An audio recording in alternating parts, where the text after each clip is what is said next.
We were commissioned in 2024, and yet we were stalled with constant setbacks. It left us asking, God, is this the right thing? But what we saw as a setback, God saw as a setup.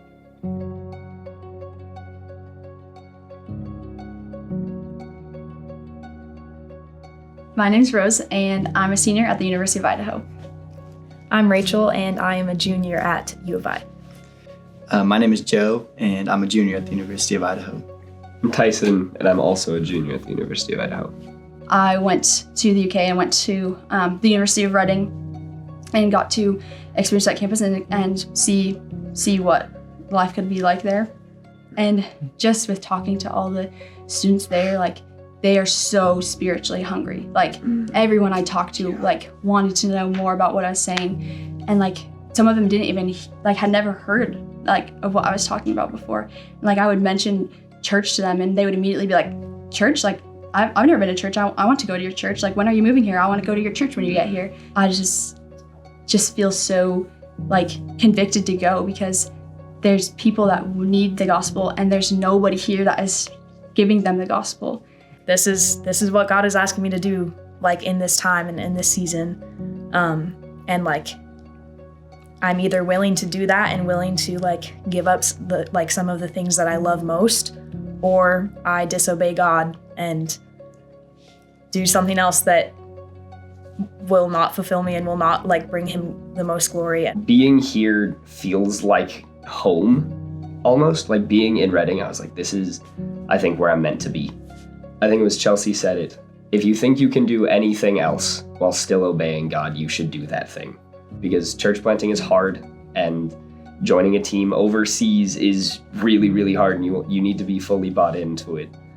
There are nations to be reached, and God has given his church that mission, and now he's given us that purpose with our lives. And the reason why there are so many unreached people groups is because we're not going. God has given us this mission. He's given it to us and said, you go do it. Like, I've given it to you guys. God says in his word that he's made every person on the earth, and that he's determined the places they would live and the time that they would live there. And that's an easy verse to love when the times and places align with your plans. And our plan was to move to the UK in 2024, but God in his sovereignty had us stay in Moscow for 2 more years.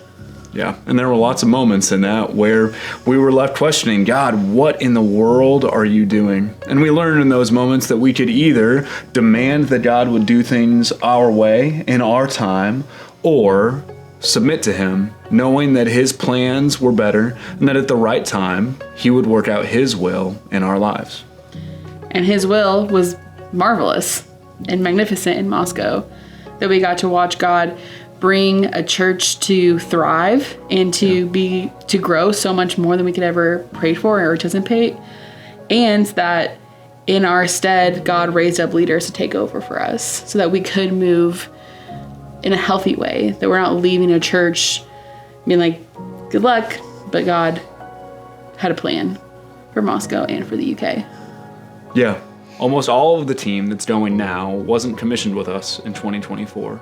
At that ResCon, Rose was still a sophomore, learning how to lead for the first time. Tyson, Joe, and Rachel were all freshmen. Tyson came to faith in our kitchen that winter. Mm-hmm. Joe hadn't even followed Jesus that year before ResCon. And Rachel was still asking herself the question, what in the world does God want me to do with my life? If we hadn't been in Moscow these last few years, none of those people would be moving with us. And yet we were here. We were in Moscow. And by God's sovereign will, we got to lead those people. That we got to be involved in their lives, involved in the way they process things, the way that they're asking God, what do I do with my life? What do I do after I graduate? And we got to be the people who ask them, how are you going to be obedient? What if you move to the UK with us? And they put their yes on the table. I think that begs the question for all of us. How are we going to respond in the waiting? Will it be with anxiety and worry and doubt that God isn't going to deliver, that God's plans aren't better? Or will it be with humility with a faithfulness that leads you to trust that God keeps his promises, and his promises are yes and amen, that he promises that he will complete the good work in us. There's a story in the Bible about a man named Simeon, and he had been waiting all his life for the salvation of Israel. And in his old age, he saw the baby Jesus brought into the temple. I think if you were to ask Simeon in that moment, was this all worth it?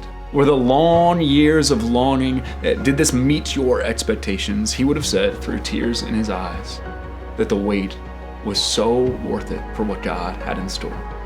And we, after a few years of waiting, can say the same.